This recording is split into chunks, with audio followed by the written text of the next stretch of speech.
So it felt like a sort of a roller coaster or something.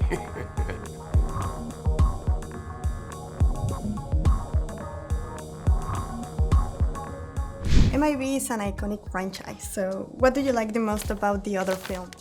I love the sense of sort of grounded, police force kind of activities, adventure, but with the fantasy element of the aliens. It's the sort of first time I'd seen that combination and that blend. I thought it was quite unique, but just the sense of fun, the sort of the charisma that the film had, and the sort of even the way it was shot was quite unique. It sort of almost felt like you were right in amongst it, and that the characters were talking to you. There was sort of the framing was very particular in the way that they were often quite center frame and looking very close to the lens, and so it was allowed you to sort of immerse yourself in it differently, and that was the Gary wanted to shoot this film like that too and stay true to all those sort of camera angles. So.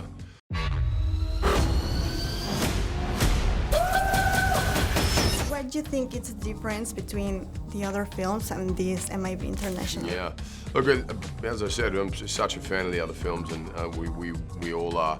And it was just an opportunity to expand on that and do something different and take it outside of New York. Firstly, aesthetically give it a different feel and look. And we shot in London, Paris, Morocco, Italy, sort of a more global feel to it. Tessa and I had worked together before, and so we were able to capitalise on that, chemistry and familiarity we had, and try something different again. But I think it stays true to what the original films were about. Big fun, action, adventure, sort of comedy, spectacle, and that was what was appealing to me when I first read it. And your character, I think I like it a lot because it's very realistic and it's very human. What have you learned from him considering his personality?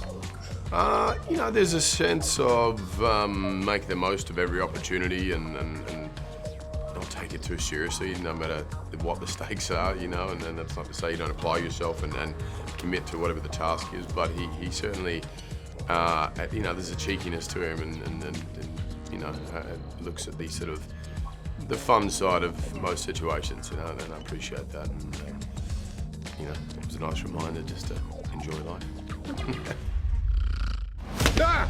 Catching up on my daily meditation. Time for lunch, I think. You hungry? It's 9:30. Perfect. Tuesday's taco day.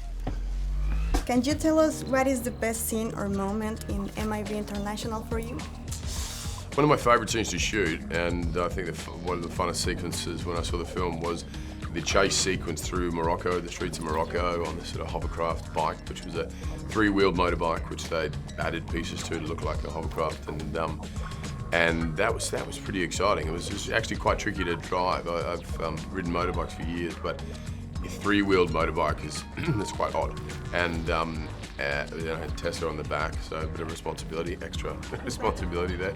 But it was just chaotic because the narrow little streets in Morocco and thousands of people there watching and cheering and checking out what we're doing. Yeah, so it felt like a sort of a roller coaster or something.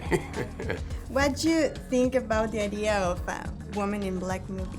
Fantastic. Yeah, that was another unique quality to what this was, in this film, and I think it's great. It's just a sign of sort of as things are changing and they're broadening, and rightly so, the sort of equality to who can be playing heroes and superheroes and so on, and seeing that in the Marvel films and across the board, and Tessa was a perfect fit because she embodies all the strength and charisma and wisdom to sort of to portray this character, but also to represent that movement.